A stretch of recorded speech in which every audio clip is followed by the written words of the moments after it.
ओम नमः शिवाय। ओम नमः शिवाय। ओम नमः शिवाय। ओम जय जय जय नमोस्तु नमोस्तु नमोस्तु नमो हरियंताय नमो सीताय नमो हरियाय नमो वज्राय नमो लोभे सवसावरं मंगलम भगवान वीरो मंगलम गौतमो गणे मंगलम पुण्य पुंडारो जैन धर्मो सुमंगलम सर्वमंगलम मांगल्यम सर्वकल्याणकारकम प्रदानं सर्वधर्माणां जैनं जयतो शासनं जैनं जयतो शासनं वन्दे तु सर्वसिद्धे धूमचलं मनोवयं गतिं भक्ते वोचामि समय पावय मिडमो सुध केवली वणिगम् नमस्मे साराय स्वानुभूत्या चकासति चेत्स्वभावाय भावाय सर्वभावान्तरच्छिदे। बोलिए जिनवाणी मात की जय।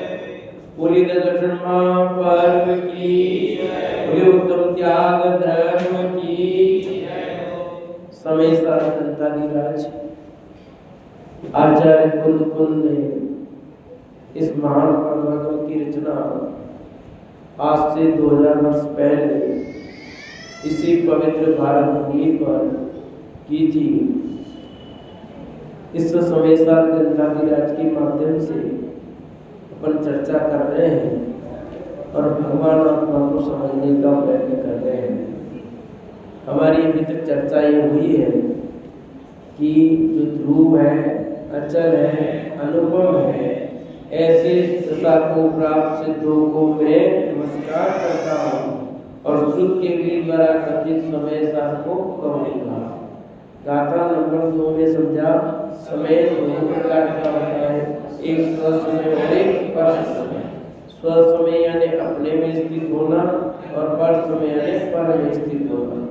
गाथा नंबर 3 में अपन ने समझा कि एकत्व में सुंदरता है और अनेकत्व में विसंवाद है। गाथा नंबर 4 में समझा काम भोग बंधन की कथा को सुनने में आ गई है, परिचय में आ गई है, अनुभव में आ गई है, इसलिए सरल लगती है।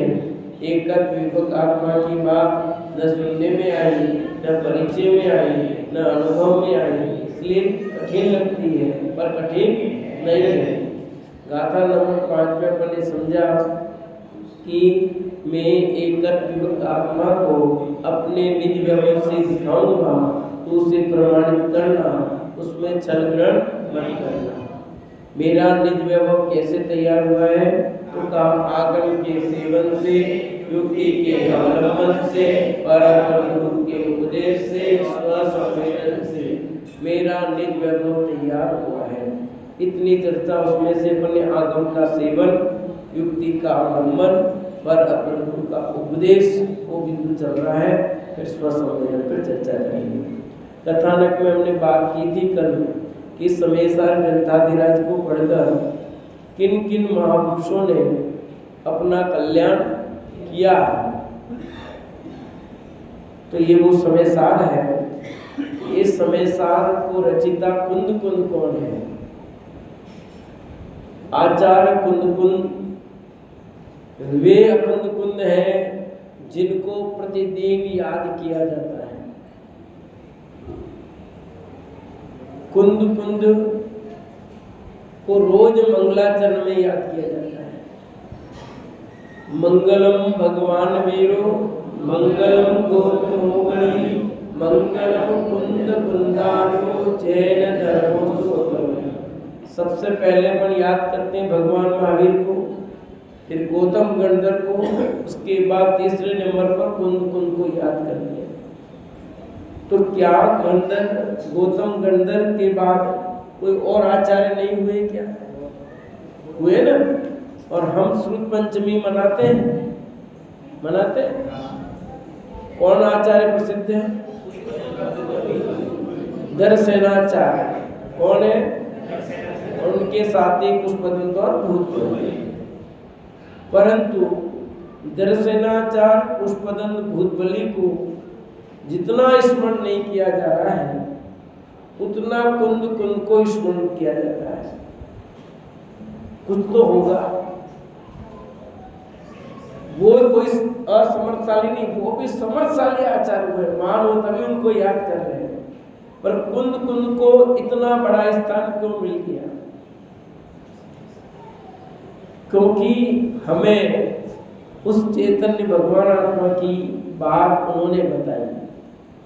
जो हमें चाहिए वो हमें उनसे मिल गया। हम कुंद आमनाएं मानते हैं। आप कौन हो? हम कहते हैं हम ईसा नरसिंहपुरा हैं, कोई कहता हम दशा नरसिंहपुरा है, कोई कहता हम पोहरवाल है, कोई कहता हम खंडेलवाल है, कोई कहता हम जायसवाल है, कोई कहता है हम तेरापंथी हैं, कोई कहता है हम कांजीपंथी हैं। मर्जी आए तो पंथी जो भी कहना कहते हो, पर सब मिलकर हम तो कुंद आपनाए के बोलते। महावीर को याद करते हैं, गौतम गंधर को याद करते हैं, कुंद। तो ये वो कुंद है जिन्हें रोज आप याद करते हो, जिनका नाम उल्लेख मूर्तियों पर भी किया जाता है। प्रत्येक मूर्ति की प्रशस्ति पर ये लिखा जाता है कुंद आमनाए के अनुसार। समझ में आएगी नहीं? अभी बीच में हमारे कुछ लोगों ने गड़बड़ी किया, एक दो लोगों ने, अलग बात है, उसका कोई महत्व नहीं होता है, क्योंकि जिनकी जो आदत होती है वो करते हैं। अपने तो मूल बात समझनी कि कुंद आमनाए, चाहे वो 20पंथी हो, 13पंथी हो, कौन सा भी पंथी हो, जायसवाल हो, खंडेलवाल हो, पूर्वाल हो, दशा हो, बीसा हो, कोई भी हो, सब जिन मंदिर की प्रतिमाओं पर प्रतिष्ठा में एक ही बात लिखी जाती है, कुंद आमनाए। तो ये जो लिखा था ना, वो कुंद है। उनका समय साथ पढ़ रहे बलराम भैया। किसको पढ़ रहे आप? नाम तो सुनना, पर कौन एकदम ख्याल में आना चाहिए ना, कौन? ये वो कुंद है। मैंने अभी कहा था, आपको याद हो, भक्ति में एक तो परिचय नहीं हो और एक परिचय हो जाए। आप मिल गए और मुझे जय जिनेन्द्र का, किसने का? पंडित जी हैं जिनेन्द्र, अपन ने भी जय जिनेन्द्र कर दिया, पर वो एक परिचय है, फिर जय जिनेन्द्र हो रहा है, उसमें कुछ फर्क है? ये दिन भी आपने उदयमणि जी से जो किया, परिचय था तो ऐसे आते लगते थे कि हमारे पंडित जी आए, तो आप पंडित जी, और परिचय प्राप्त हो जाए, ये वो व्यक्तित्व है। समझी? जैसे मैं या रोजाना पहले भी आता था, दर्शन करके जाता था, चला जाता था। आपने कभी जय जिनेन्द्र किया हो तो ठीक, मैंने भी किया होगा, कोई मतलब नहीं, पर अब मैं वापस कभी आऊंगा। पर आपका जय जिनेन्द्र करने का जो भाव होगा उसमें और पहले वाले में कोई अंतर होगा कि नहीं होगा? ये कहां से हो गया? वो एक सामान्य था, अब अंदर से वो परिचय दिमाग में क्या है, पंडित जी, वो महिमा आ रही है ना। तो इसलिए कुंद आचार्य कौन है, वो दिमाग में हो तो ये समय साथ पढ़ने का आनंद आएगा। ये वो समर्थशाली आचार्य हैं, वे कुंद हैं जिन्होंने जिन धर्म का डंका बजाया और जिन्होंने भगवान आत्मा को जगत में पहुंचा दिया। ये वो कुंद आचार्य है। उनका समय सार पढ़ रहे अपन, है ख्याल में। ऐसे कुंद कुंद आचार्य के समय सार ग्रंथाधिराज की 5 गाथाएं अपनी हो गई है। तो उसमें अब दोहराएंगे। पहली गाथा में क्या कहा? मैं दुगो और श्रुत के द्वारा कथित। गाथा नंबर 2 समय 1। दूसरा गाथा नंबर 3 ये सूत्र बनाया, नियम बनाया जो आगे पूरे समय साल में चलेगा। अभी हम आगे चर्चा करेंगे। देखो उन्होंने जो नियम बनाया, एकत्व में शांति, अनेकत्व में विषमवाद, वो आगे ये नियम बराबर लागू करेंगे। गाथा नंबर 4 काम क्रोध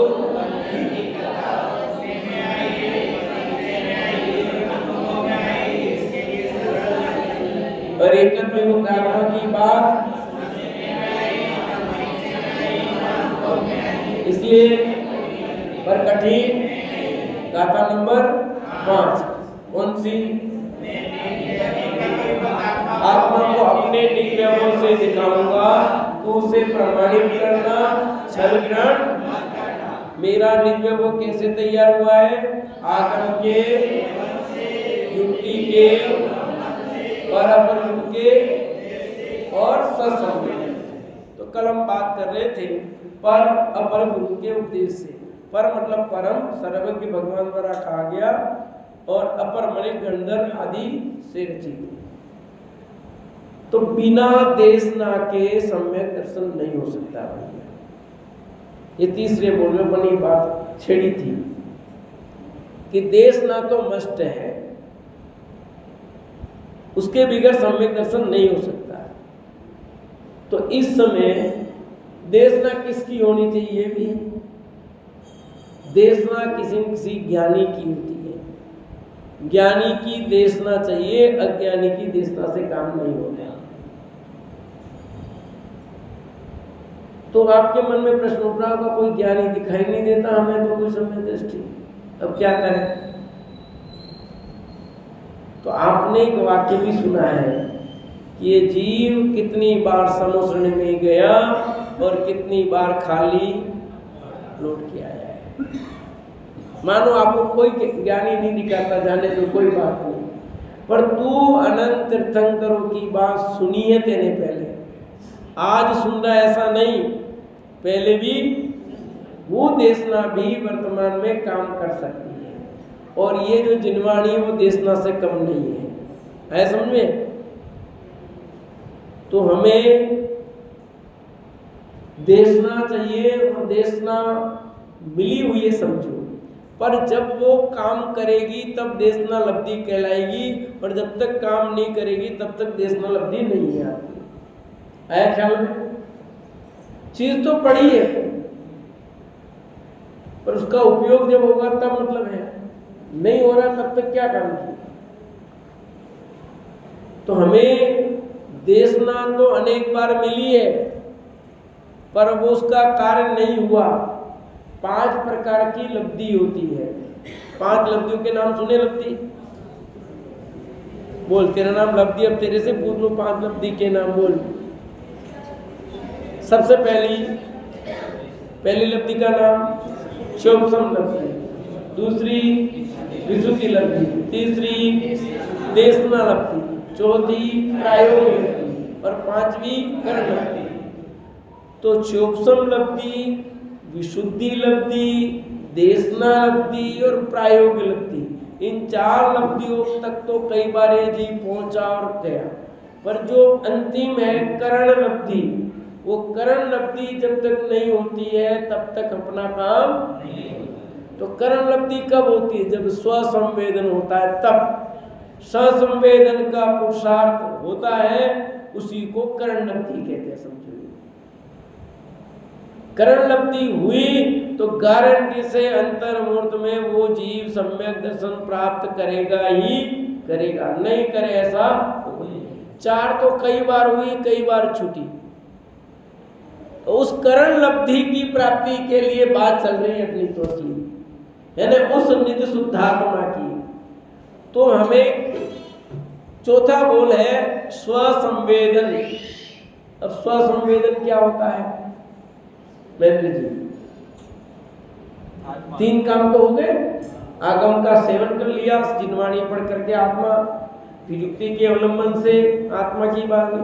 तीसरा हमने गुरु से सील लगवा दी कि आपने जो बात समझी है वो बिल्कुल फैक्ट है, यथार्थ है, या उनकी बात से अपने मैंने जो सोचा था वो मिलान हो रहा है। कई बार अपन चिंतन करते अपने दिमाग में आता है, फिर जब साथ में पढ़ते अरे मेरी बात तो बिल्कुल, मैं जो सोचा था वो ठीक है, तो सील लग गई अपनी।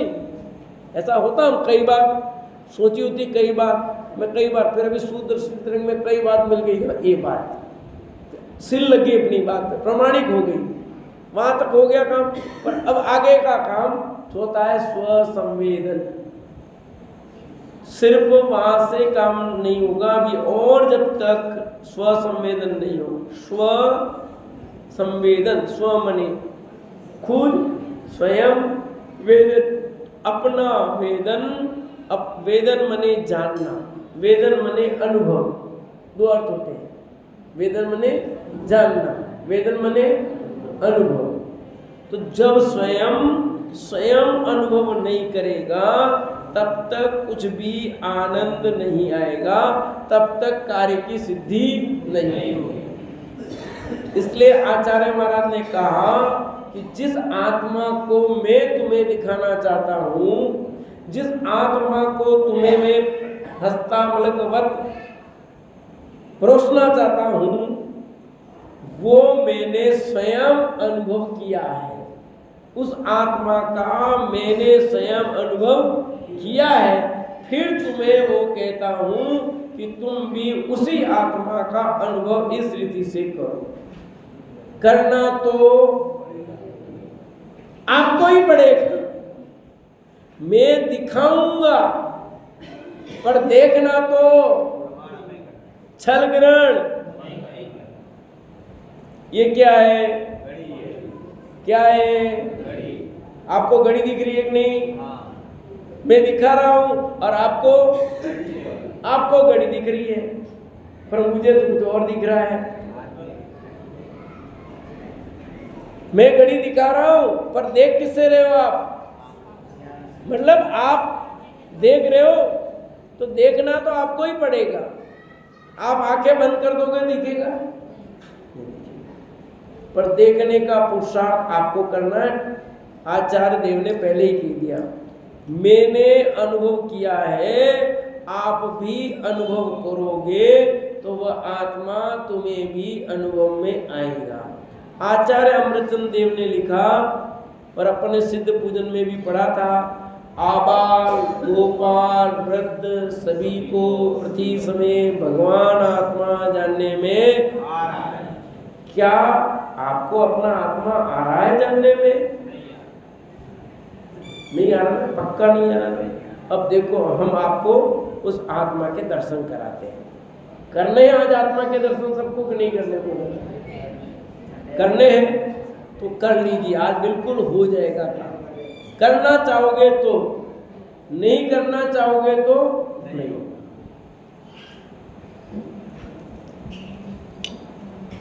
अभी मैंने उदाहरण घड़ी का ही दिया था। ये क्या है? घड़ी है ना। मैं किसको देख रहा हूं? घड़ी को। किसको जान रहा हूं? घड़ी को जान रहा हूं ना। जिस समय घड़ी को जान रहा हूं, उस समय क्या मैं ये जान रहा हूं, इसे मैं जान रहा हूं? पकड़ना बात मेरी। मैं घड़ी को जान रहा हूं, तो घड़ी को जान रहा हूं, उससे में उसी समय क्या मेरे ज्ञान का ये भी बन रहा है कि नहीं, इसे मैं जान रहा हूं? आई पकड़ में बात मेरी सब। जिस समय, फिर बोलता हूं, नहीं पकड़ में, ये घड़ी में कह रहा हूं ना, घड़ी जान रहा हूं, तो घड़ी को जानते हुए ये ख्याल में आ रही है नहीं कि मैं घड़ी को मैं जान रहा हूं। कौन जान रहा है? मैं जान। किसको? घड़ी को जान रहा हूं, ये तो समझ में आ रहा है, पर मैं मेरे को जान रहा हूं, ये समझ में नहीं आ रहा है। ऐसा समझे? भूल का हो रही है कि जान तो रहा है अपने को भी, जीव का स्वभाव स्व पर प्रकाशक है। कैसा है? कैसा है? स्व यानी खुद को, और पर यानी दूसरों को प्रकाशित करना। परीक्षा मुख में हितेश याद आ जाएगी परीक्षा मुख। उदाहरण दिया दीपक का, जैसे ही ट्यूबलाइट है, ये ट्यूबलाइट स्वयं प्रकाशित हो रही है कि नहीं, और दूसरों को भी। यदि ये स्वयं प्रकाशित नहीं हो, दीपक स्वयं प्रकाशित नहीं हो, तो दूसरों को कर सकता है क्या? तो स्व और पर, स्वयं को भी प्रकाशित कर रहा है और दूसरों को भी है। ऐसे ही हमारे ज्ञान की या आत्मा की यह विशेषता है कि वह स्वयं को भी जानता है और पर को भी जानता है।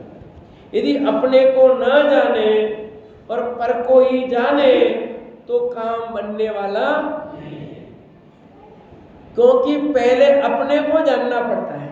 जैसे वो दीपक पहले स्वयं न जले, प्रकाशित न हो, तो दूसरों को कैसे प्रकाशित कर सकता है? पर हमारे ख्याल में ये बात नहीं आ रही है कि वो स्वयं प्रकाशित होकर प्रकाशित कर रहा है। उसी प्रकार मैं स्वयं पहले अपने को जानता हूँ, फिर दूसरों को जानता हूँ। ये बात अपने ख्याल में नहीं आई। आपका शुभ नाम भैया? राहुल भैया के पास। हाँ, चिराग जी, बात पकड़ में आ रही है कि जैसे मैं ये कहूँ कि मैंने ये मोबाइल जाना, तो मोबाइल जाना उसी समय मैं अपने को जान रहा हूँ कि नहीं? डॉक्टर साहब, कि मैं जानता हूँ। कौन जानता है? किसको जाना? तो मेरे ख्याल में आया ना, मैंने। तो अब मैं आत्मा तक पहुंचा रहा हूँ, ध्यान रखना। तो जिसने ये जाना, मैंने जाना, वो ही तो मैं हूँ, दूसरा कोई मैं नहीं हूँ। आया ख्याल में, पकड़ में कुछ? जिसने ये जाना, ये जिसने जाना, ये घड़ी जिसने जानी ना, किसने जानी? मैंने। तो ये जो जानने वाला है वही मैं हूँ, अन्य मैं कुछ नहीं हूँ। बस इसी का नाम स्वसंवेदन है। आ तो रहा है पर उसको पकड़ नहीं रहा है। इसको लग रहा है कि मैं इसको जानता हूँ, इसको जानता हूँ, पर खुद को जान करके भी अनजान बन रहा है। तो उस मैं की अनुभूति नहीं कर रहा है। सचमुच कहे तो हम दूसरों को क्या जानते हैं? थोड़ा गहरा में जाऊंगा, जाना पड़ेगा। सचमुच हम अपने ही ज्ञान को जानते हैं। ज्ञान को ही जान रहा है। कुछ पकड़ में आया? आपने घड़ी को जाना है, कहने में आया। सचमुच जिस जो ज्ञान हुआ घड़ी का, आपने वो जाना कि क्या जाना? घड़ी का ज्ञान हुआ ना। घड़ी दिख रही है, सब ने घड़ी दिखती है आपको, पर जो घड़ी का ज्ञान हुआ, उस ज्ञान को जाना कि मुझे घड़ी का ज्ञान हुआ?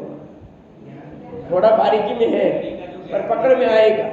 ऐसा है तो लगता है कि मैं घड़ी को जान रहा हूं। घड़ी को नहीं, आप अपने ज्ञान को जान रहे हो। आपका ज्ञान प्रमाणित हो रहा है, और ये जो ज्ञान प्रमाणित हो रहा है, इससे आपके जीव की सिद्धि हो रही कि ये मैं हूं, ये मैं जीव हूं। नहीं जाने वो जीव कैसे बताओ? ये घड़ी जानती है अभी कितनी बजी है? कितनी बजी है इसमें? इस घड़ी को पता है बजा रही कि नहीं? कल्पना में ये घड़ी कितनी बजी है इसको पता है कि नहीं? नहीं पता है। इसको नहीं पता। क्या बात करते हो? बराबर बता रही 10:05 हुए हैं। नहीं पता,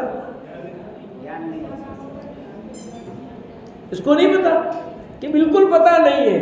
पर आपको तो ये 10:05 हुए हैं, ये किसने जाना? जिसने जाना वही मैं हूं, मैं अन्य नहीं।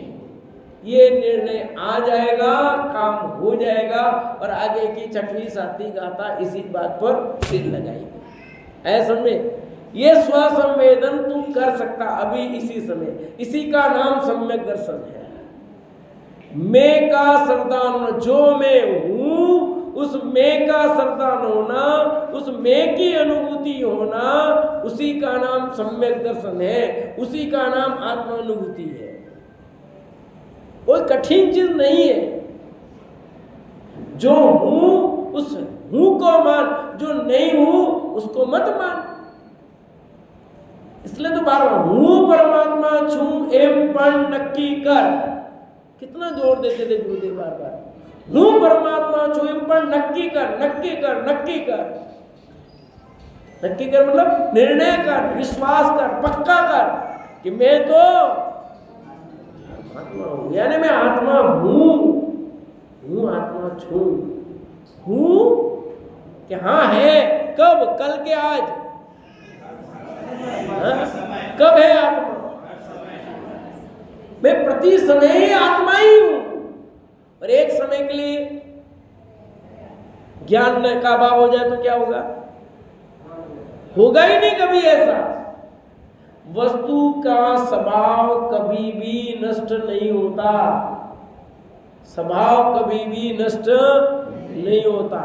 स्वभाव में विभाव की परिणति पर्याय रूप हो जाए तो भी विभाव के काल में भी स्वभाव नहीं छूटता। कुछ कह गया?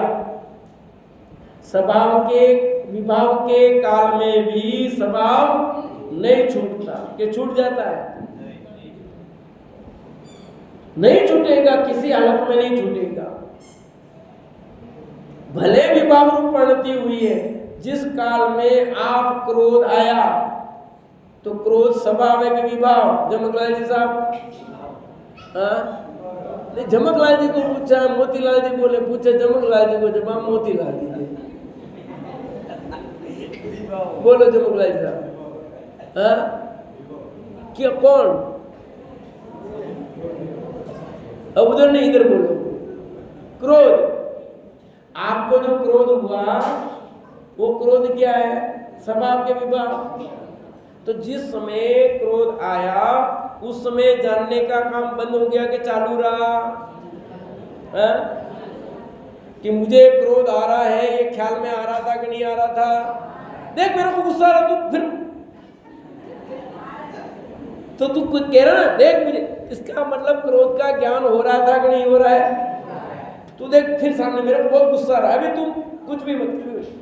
तो बराबर क्रोध के काल में भी उसको इतना पक्का ध्यान है कि नहीं कि मुझे क्रोध, तो क्रोध का ज्ञान हुआ कि ज्ञान का ज्ञान हुआ? असली तो तुझे क्रोध ज्ञान, जो क्रोध जान रहा है ना जिस ज्ञान को, उस ज्ञान को तू जान रहा है ख्याल में? तो वो जो जाननहार तत्व है, जो जान रहा है ना, वो ही मैं हूं, अन्य में बस इस अनुभूति का नाम ससंवेदन है। आचार्य कुन ने कहा मैं तुझे दिखाऊंगा, तू देखना, निर्णय तुझे करना पड़ेगा। मैं दिखा रहा हूं, मैं समझा रहा हूं, पर हमें कैसे देखना है? जैसे घड़ी दिखाई देती है वैसे देखना है। आत्मा ऐसा तो तुझे अभी नहीं दिखेगा। कैसे? घड़ी की तरह। मैं पूछता हूं, क्या सारी चीजें ऐसी दिखती हैं? कल संवाद में आपने थोड़ा सुना भी होगा, अच्छा संवाद था, समझ कितने लोगों को आया नहीं आया? सब चीजें आंख से नहीं दिखती है भाई। 5 इंद्रियों के माध्यम से आप जानते हो कुछ चीजें। चक्षु इंद्रिय से तो आप आकार देखते हो, चक्षु इंद्रिय से तो आप रंग देखते हो, बाकी इंद्रियों का काम नहीं होता है क्या? ठंडा, गरम, आपने देखा ठंडा? दूध गरम है, ठंडा है, देखा? अभी हवा चल रही है, पंखे से हवा आ रही है कि नहीं आ रही है? दिख रही है हवा? तो आप कैसे कह रहे हो आ रही है हवा? दिखती है हवा आपको? आप कैसे कह रहे हो हवा आ रही है? फिर मेरे को दिखाओ, मैं तब मानूंगा, नहीं मानूंगा। हवा दिखाओ मुझे तो मैं मानता हवा, नहीं तो नहीं मानूंगा। दिख रही है आपको कि नहीं दिख रही है? नहीं दिख रही है? दिख रही है, पर वो आंख से भले नहीं दिखे पर दिख तो रही है ना, अनुभव में आ रही है, हवा चल रही है, आपने स्पर्श इंद्रिय से जाना है, जाना कि नहीं जाना। ऐसे ही जैसे वो हवा भले दिखती नहीं पर हवा का अनुभव हो रहा है, ऐसे ही हमें आत्मा ऐसे आंख से न दिखे पर जैसे वो बात ज्ञान में अनुभव आई है, ऐसे आत्मा भी हमारे ज्ञान के अनुभव का विषय बन सकता है कि नहीं बन सकता। अरे राजू भाई क्या में, नरेश भाई पकड़ में आ रहा है, आत्मा दिखाई दे रहा है कि नहीं। अरे किसको देखना है, स्वयं को। कौन देखे, खुद को देखना है, किसी और को देखना नहीं, अपने को देखना है और अपने को ही देखना है, अपने को देखना है, अपने को ही देखना है, किसी दूसरे को नहीं। दूसरों को देखा हुआ अपने क्या काम का, उससे पार पड़ेगी। इसलिए आचार्य कुंद ने कहा मैं तुझे दिखाऊंगा, तू प्रमाणित करना, यानी तू खुद देखना। बंदर क्या जाने अदरक का स्वाद, बंदर ने अदरक नहीं खाया तो उसको स्वाद पता नहीं। ऐसे जब तक आप स्वयं अपने आत्मा का अनुभव नहीं करोगे तब तक अपने आत्मा की महिमा नहीं आएगी, अपनी महिमा। और जिसको अपनी महिमा आती है उसका जीवन बदल जाता है, उसका रंग ढंग अलग होता है। समझ आई नहीं। जब तक स्वयं को स्वयं की महिमा नहीं आए, स्वयं की कीमत समझ में नहीं आएगी, तब तक अपन तो पर की कीमत में ही चलेंगे। कहाँ जाएंगे, चलेंगे, फिर चलेंगे। ये अपनी कीमत समझ में तब समझ में आता है कि क्या कीमत है अपनी। तो ससंवेदन होता है, वो ससंवेदन कैसे हो, कैसा वो आत्मा हमें बताओ, ये शिष्य का प्रश्न खड़ा होता है। तो अब आचार्य कुंद शिष्य की पात्रता जान लेते हैं, वो ससंवेदन कैसे करें, वो कौन है। अब छठवीं गाथा में वो बात शुरू करते हैं। प्रोसेस बता दिया, क्या प्रोसेस आत्मा जानने का, आगम का सेवन, युक्ति का अवलंबन, पर अपर गुरु का उपदेश और स्वसंवेदन। तो वो स्वसंवेदन कैसे किया जाए, वो आत्मा कैसा है हमें बताओ, कैसा उसका स्वरूप है। उसके लिए छठवीं गाथा का जन्म होता है। को असो शुद्ध आत्मेति चेत, वो शुद्ध आत्मा कौन है। जिस एकत विभक्त आत्मा को आप देखो कैसा है, हमें दिखा दो, मैं दिखाऊंगा, मैं दिखाऊं। अब आप क्या करो, देखो, वो दिखाने के लिए तैयार हो गए, आप भी देखने के लिए तैयार हो जाओ। तो वो भगवान आत्मा शुद्ध चैतन्य तत्व कैसा है, देखिए छठवीं गाथा। न विहोति अपमत्तो न पमत्तो जाने गोदुजो भावो एवं बनति शुद्धम नादो जो सोचेव। मैं बोलूंगा फिर आपको बोलना है, गाथा याद हो जानी चाहिए सबको। न विहोति अपमत्तो न पमत्तो जान गो तुझो भावो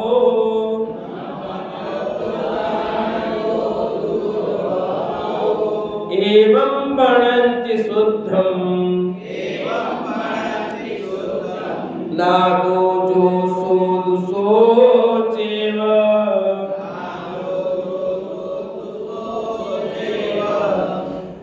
क्या कह रहे हैं, नवी होदी अपमत्तो, मैं अप्रमत्त नहीं हूँ, न पमत्तो, मैं प्रमत्त नहीं हूँ, जान गोद जो भावो, मैं तो ज्ञायक भाव हूँ, एवं बनंत शुद्धम, इस प्रकार उसे शुद्ध कहा गया है।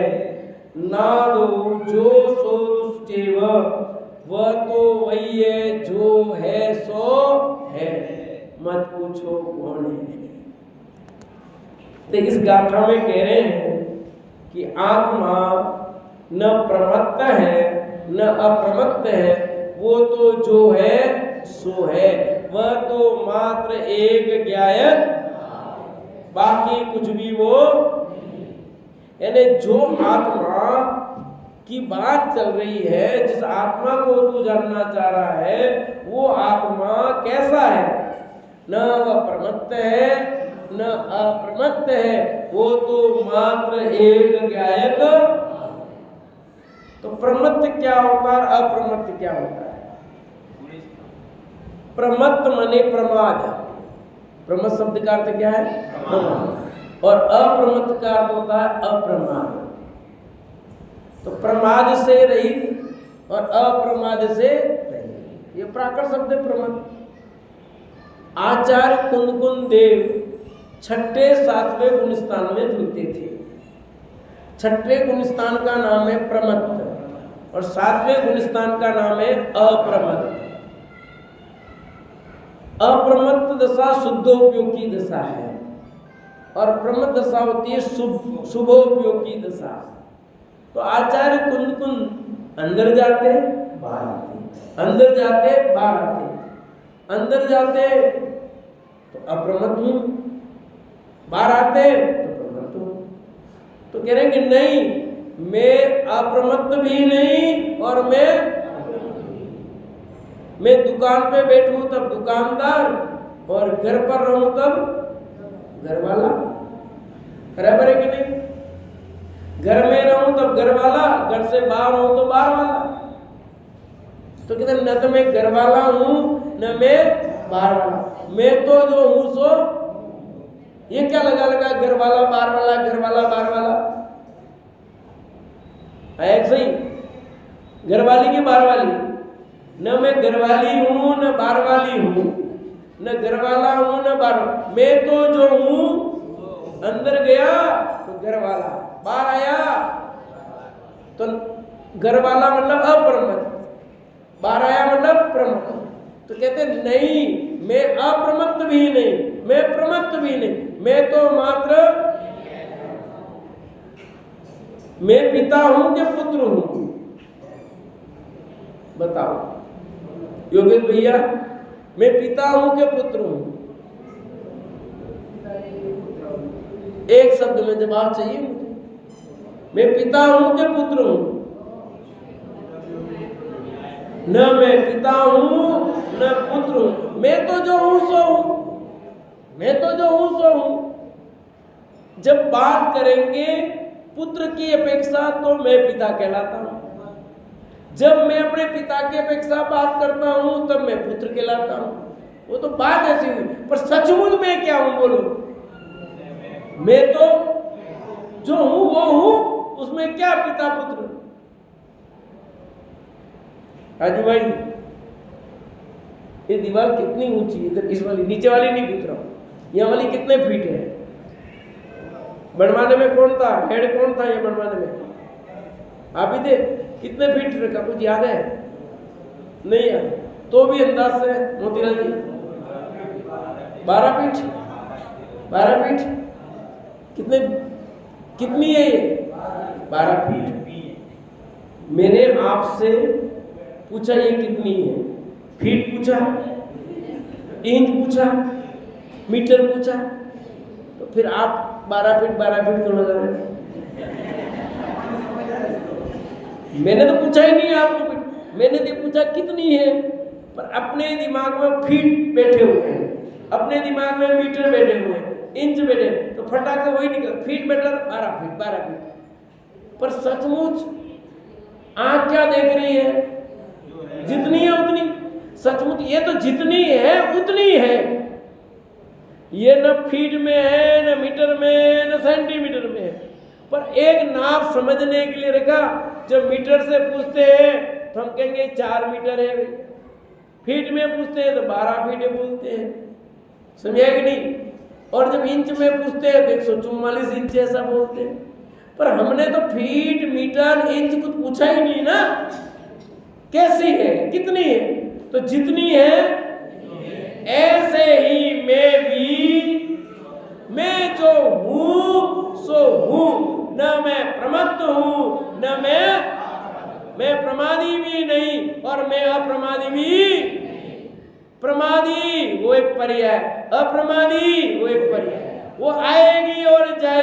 और मैं तो आने जाने वाले से हटकर जो आता है वो मैं नहीं, जो जाता है आने जाने वाला मैं, उस आने जाने वाले में ज्ञाता बना रहता है, स्थायी रहता है, वो मैं तो वो हूं ना। तो मैं कौन हूं, कल अपना यही चल रहा है विषय ना, स्वसंवेदन, कि उसका अनुभूति करनी है कि मैं ये नहीं हूं। तो आचार्य कुंद कुंदेव कभी ऐसा लगे मैं तो अभी मतलब कि नहीं नहीं नहीं, हे कुंद तू कुंद नहीं, तू अप्रमत्त नहीं, तू तो मात्र नीलम। क्या कहा बोलो, इसके पहले क्या कहा है ना, नीलम का तो समझिए। मैं कह रहा हूं अप्रमत्त नहीं, मैं प्रमत्त भी नहीं, मैं अप्रमत्त भी नहीं, मैं तो कौन हूं, एक ज्ञायक भाव हूं, बस मैं ज्ञायक हूं। पर आता क्या मैं, जिसका नाम लेता है वो बराबर इधर देखता है, बराबर है कि नहीं, परंतु वो आत्मा ख्याल में नहीं आता है। आता है हीना, क्या हीना ख्याल में आया, मैंने तभी तुम्हारी तरफ देख करके आत्मा कहा था, तुमने नहीं देखा मेरी तरफ। जैसे हीने कहा था आंख से आंख मिल गई। तो मैं हीना हूं, अन्य नहीं हूं, ये दिमाग में है कि नहीं, मैं कौन हूं, हीना हूं। बाकी ऐसे ही यहां तय करो कि मैं ज्ञायक हूं, बाकी कुछ भी मैं नहीं हूं। आया ख्याल में नहीं, उन निर्णय तुझे इस पर पहुंचना है कि मैं किसी भी दशा में प्रमत्त नहीं, किसी भी दशा में अप्रमत्त। प्रमत्त मने 1 से 6 गुण स्थान प्रमत्त के कहलाते हैं। थोड़ा आगे बढ़ रहा हूं। और 7 से 14 गुण स्थान अप्रमत्त कहलाते हैं। 1 से 6 गुण स्थान 14 गुण स्थान होते हैं, ठीक है। 14 गुण स्थान में हम 2 भागों में बांटे, तो 1 से 6 गुण स्थान प्रमत्त के कहलाते हैं, प्रमाद के, और 7 से 14 गुण स्थान अप्रमत्त के कहलाते हैं, अप्रमाद दशा के, शुद्धोपयोग के काल के। ये यहाँ पर अलग है।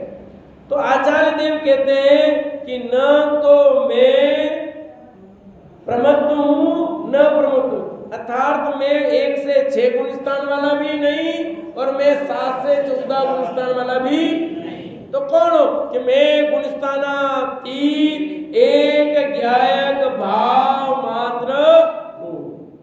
कौन हूं, सेवारी वाले हो, भले यूं करो पर अंदर में मनोभावी सेवारी के हो, यूं यूं भले चलता है अंदर में चलता नहीं चलता है। ये ही गड़बड़ी है कि है कौन और मानता। तो ये अंदर की भूल निकालने के लिए उसको समझाया शिष्य को कि हे शिष्य, तू तेरे को जो मान रहा है ना, वो तू जो तू मानने वाला कि ये मैं हूं, वो जो मान रहा है अंदर वो तू है। पकड़ में आई बात कि जो ये मान रहा है कि मैं प्रमत्त हूं, मैं प्रमत्त हूं, ऐसा जो मान रहा है ना वो तू है, और जो तू मान रहा वो तू नहीं है। पकड़ में आई दिया जी बात।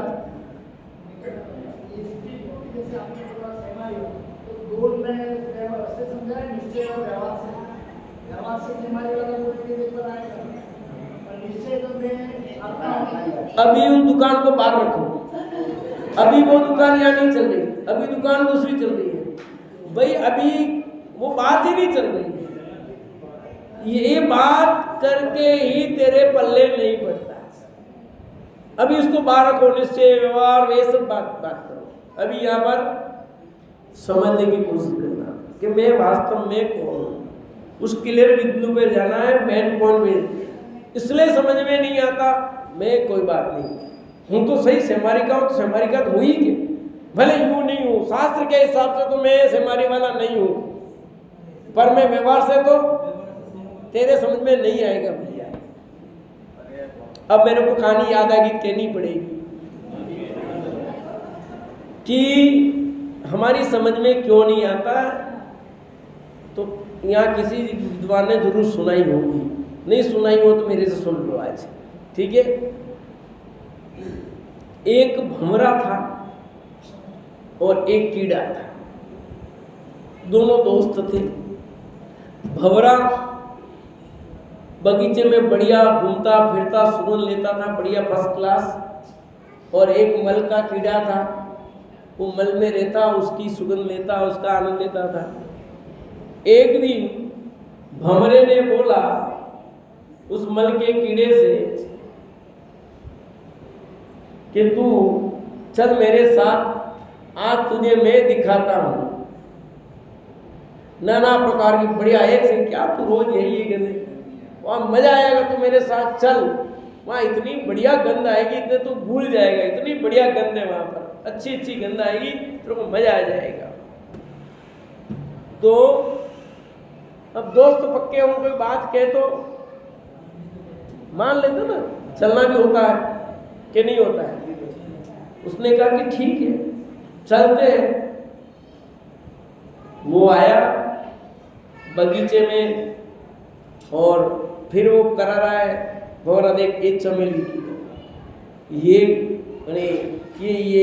गुलाब, ये सब घूम गया। फिर पूछा बोल तेरे को मजा आया कि नहीं आया, आनंद आया कि नहीं आया। तो बोला मुझे तो कुछ भी नहीं आया। जैसे आपने किसी को फोन करके कहा हो कि भैया बहुत बढ़िया प्रवचन चल रहे हैं, शानदार चल रहे हैं, मजा आ रहा, तो आप एक बार तो सुन। वो आ जाए बैठ जाए, परंतु अब उसको गंध आएगी कि नहीं आएगी वो बात की बात करते, अभी देखते आगे। अब वो उस मल के कीड़े से पूछा कि भाई तुझे कुछ मजा आया कि नहीं, हमारी कितनी बढ़िया गंध है। वो बोला कि मुझे तो कुछ।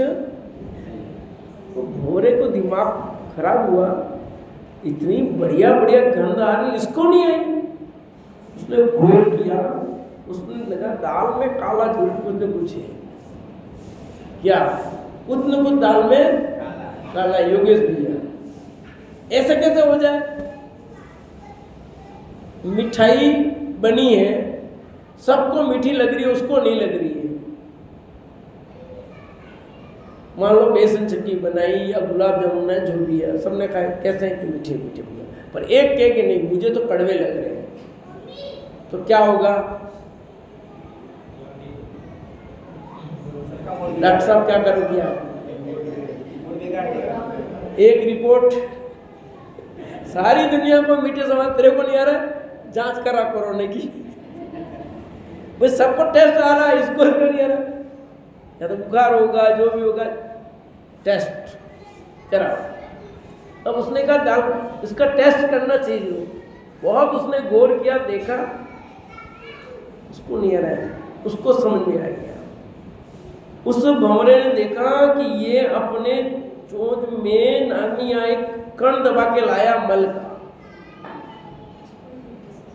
उसको कहा कि ऐसा कर, एक चीज है, तो कुछ लेके आया साथ कि नहीं, कुछ लेके आया ना, वो एक तरफ रख दे, तेरे ये दबा के लाए ना मल का कण, वो इधर रख दे और एक उसको हटा के फिर सुगंध ले, और जब नहीं हो तो मैं ले नहीं रहा हूँ, तू यहीं रख दे, और नहीं आए कोई भी अच्छी गंध तो तू तेरे वापस ले जाना, अपने को कोई दिक्कत, तेरी चीज तेरे पास, बिल्कुल तेरे पास रख, पर सिर्फ यहाँ नाक पास नहीं लगा रही है, तो थोड़ी देर हट करके यहाँ रख ले, तू रख और उसके ऊपर भले बैठा रहे, तू उस पर बैठा रहे, पर नाक से निकाल कर थोड़ा इधर रख ले, फिर देख गंध आती कि नहीं आती, फिर नहीं आए तो तू तेरी चीज वापस लेकर के जैसे वैसे जाना, मैं सॉरी मांग लूंगा भैया। तो अब उस कीड़े ने कहा कि चलो देखते हैं, इतना कह रहा है तो। अब उसने वो मल का कण निकाल करके नीचे रखा और फिर खुशबू ही खुशबू उसको आने लगी नाना प्रकार की। कब आई उसको? कब तक नहीं आई थी राहुल भैया? कब तक नहीं आई? जब तक मल का कण यही था तो उसकी गंध आएगी ना, पास में जितना जो पास में होगा उसकी गंध ज्यादा आएगी। अभी किसके हमारे मालपुए बन रहे हैं अभी मान, ठीक है, आपको आ रही गंध यहाँ, पर जो पास में उसको आ रही है ना, या जो मना उसको आ रहे होंगे ना, तो आपको उसने यहाँ से हटाया और फिर देखा तो फिर गंद गिंद। ऐसे ही हम भी जिनवाणी सुनने बैठते हैं तो अभी को आनंद आएगा कि अपना जो पक्ष व्यामोह है सारा वो लेके बैठते हैं, तो हमें ये जिनवाणी का जो तत्व का सुगंध है वो सुगंध आती ही नहीं, वो हमारे अंदर जाती ही नहीं, क्योंकि हमने घर का दुकान का घर का बाहर का सारा ले करके यहाँ बराबर बैठे हुए हैं, वही लेके तो उसकी गंध आती है। मंदिर में भी वही दिखता, घर में भी, यहाँ भी लाभ हानि लाभ हानि लाभ हानि, कितने आए कितने गए कितने बचेंगे, हाँ इतना हुआ ये हुआ जितना, ये दिमाग में लेता है, क्या लगेगा? तो फिर तुझे क्या समझ में आएगा? यहाँ बैठ करके भी ये दिमाग है, अभी जाके क्या बनाना है, क्या करेंगे, छोड़ तंग करेंगे, दिमाग तो अभी वो साग सब्जी में है, तो फिर यहाँ क्या पल्ले पड़ेगा बताओ मेरे को? पड़ेगा? है अभी तो ये प्रभावना खत्म नहीं हो जाए नीचे, अपने को मिलेगी नहीं मिलेगी। तेरा दिमाग तो एक उस मौसम में के अंदर पड़ा हुआ है, तुझे ये भगवान आत्मा की बात कैसे समझ में आएगी बताओ? नहीं आ सकती ना, आएगी नहीं आएगी, क्योंकि अपना उपयोग कहाँ है, अपने दिमाग में क्या चल रहा है। जब तक आपको सारा पक्ष व्यामोह कचरा पट्टी, ना मैं तेरा पंथी ना मैं बीसपंथी, ना मैं दिगंबर ना मैं श्वेतांबर, मैं तो मात्र एक, इस नजर को लोगे तो फिर क्या सुगंध आती है, क्या आनंद आएगा, फिर तू लौट करके उस मल के में जाने की इच्छा नहीं होगी भैया। इसलिए तुझे ये आत्मा भी समझ में नहीं आ रहा है। जिया जी बढ़िया किया आपने प्रश्न पूछ लिया तो मेरा काम हो गया, नहीं तो कहानी निकलती भी नहीं। और ये बात तो हमको जिनवाणी सुनने के समय अपनी गंदगी को दूर करके बैठो, पक्ष व्यामोह हटा करके बैठो, फिर इसमें से जो निकल रहा है तत्व वो आपको समझ में आएगा। तो ये छठवीं गाथा वही बात कह रही है कि ये तेरे दिमाग में जो कचरा है कि मैं तो प्रमादी हूँ, अप्रमादी हूँ, मैं क्रोधी हूँ, मानी हूँ, लोभी होती हूँ, मैं ये हूँ, फलना टिकाऊँ, मैं तो मिथ्या दृष्टि हूँ। पहला गुणस्थान का नाम है मिथ्या, मैं तो मिथ्या दृष्टि हूँ। चौथे गुणस्थान का नाम है सम्यक, तो मैं सम्यक दृष्टि हूँ। तो कहते हैं न तू मिथ्या दृष्टि है न तू सम्यक दृष्टि, तो कौन हूँ? तू तो एक। इसलिए ये गाथा गजब की गाथा है, गुरुदेव की फेवरेट गाथा है। ये छठी का दूध, ये फेवरेट गाथा है। गुरुदेव कहीं जाते लोग कहते महाराज आप छठी गाथा में प्रवचन करना, लोगों की प्रिय गाथा बन गई थी। ये छठवीं गाथा वो गाथा है जिसको पढ़ करके अशरीरी होने की बात समझ में आ गई।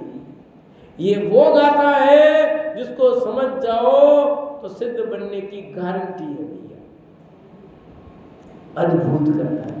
मैं प्रमत्त ही नहीं, मैं मिथ्या दृष्टि नहीं, मैं सम्यक दृष्टि नहीं, मैं सासादन नहीं, मैं मिश्र नहीं, मैं तो वृत्ति नहीं, मैं प्रतिमाधारी नहीं। कहाँ गए प्रतिमाधारी? नीचे बैठे। कितनी प्रतिमा है? मैं दूसरी प्रतिमाधारी हूं, मैं तीसरी प्रतिमा, कोई प्रतिमाधारी नहीं। मैं तो न पहली प्रतिमा वाला हूं, न दूसरा वाला हूं, न तीसरा वाला हूं, न चौथा वाला हूं। मैं तो मात्र एक गायक तेरे दिमाग में घूमती है। मैं सम्यक दृष्टि, मैं प्रतिमाधारी, मैं वृत्ति, देखो मैं वृत्ति हूं। छुना मत, छुना मत। क्या छुना? एक जगह भोजन करने गए, हम भी सोच में भोजन करते हैं, पर थोड़ा वो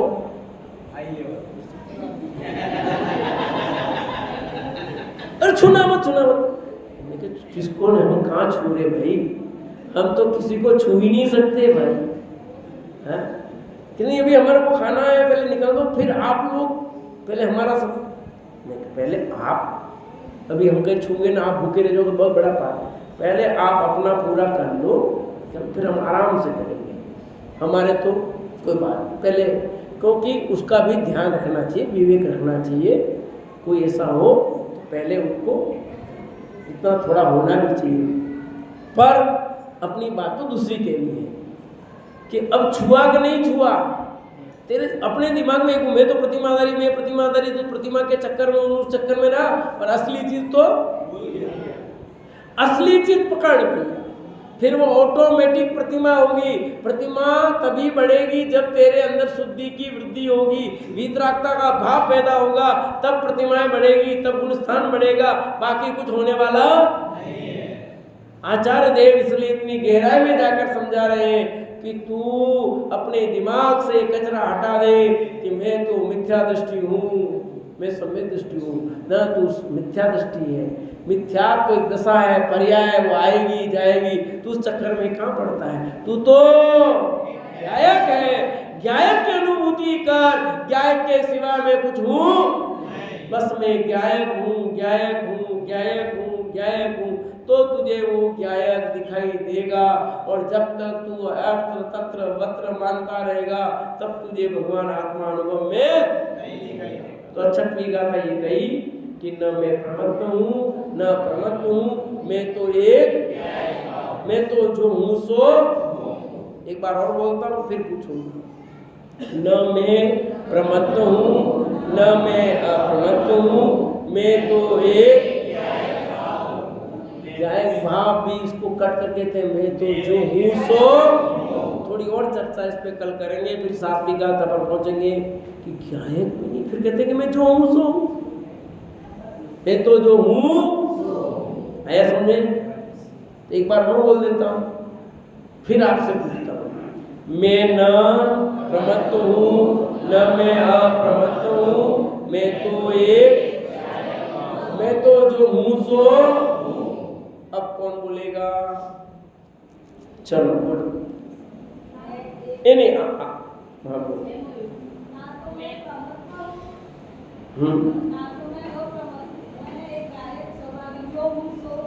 वेरी गुड, बोलो आप बोलो।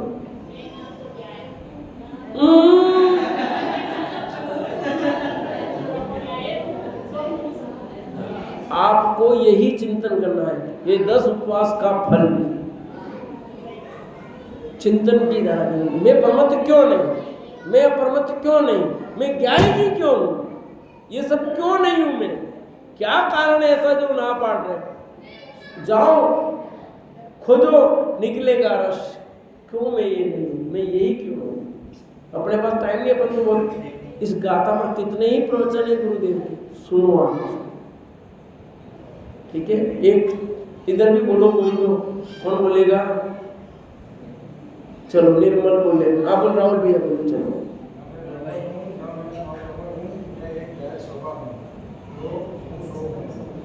मैं तो जो हूँ सो। तो आज से अपने को क्या मानना? मैं लड़का हूँ कि लड़की हूँ? मैं लड़की थोड़ी, मैं तो औरत हूँ। लब्धि को कह दे अभी सही घटना याद आ गई थी कि तो टाइम तो हो गया, कह दूँ तो सुन लो। उधर संडे हो मंडे हो, अपने तो टाइम पे ही चलते हैं, क्योंकि अपन 5 मिनट उधर भी लेट हुए।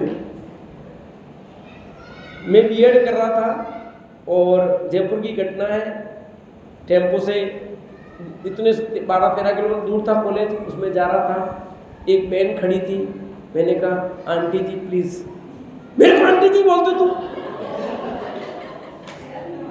इतना भन्नाई वो। मैंने कहा सॉरी। अब उम्र में थी, कोई कम उम्र में नहीं थी, अच्छी उम्र में थी, पर वो शादीशुदा नहीं थी। मैंने कहा सॉरी, तुमको मैं हमें थोड़ी पता है कि आप शादीशुदा हो या नहीं, जो शादी हो गई वही आंटी में आता है, थोड़ा नहीं होता, जिसकी शादी नहीं हुई हो तो आंटी में नहीं आता है। तो भाई इसलिए अपने को, अब वो अपने को क्या मानती है, मैं आंटी नहीं, मैं तो अभी तो यहाँ कहते तू आंटी नहीं, आंटा नहीं, फांटा नहीं, मांटा नहीं, कुछ नहीं है, तू तो जो है सो अपने दिमाग में बैठा के रख दिया, मैं तो स्त्री हूँ, मैं पुरुष हूँ, मैं बालक हूँ, मैं बालिका हूँ, ये सब नहीं, मैं तो मात्र एक। हम सब अब ज्ञान की अनुभूति करें, इसी से अपनी बात को विराम दें।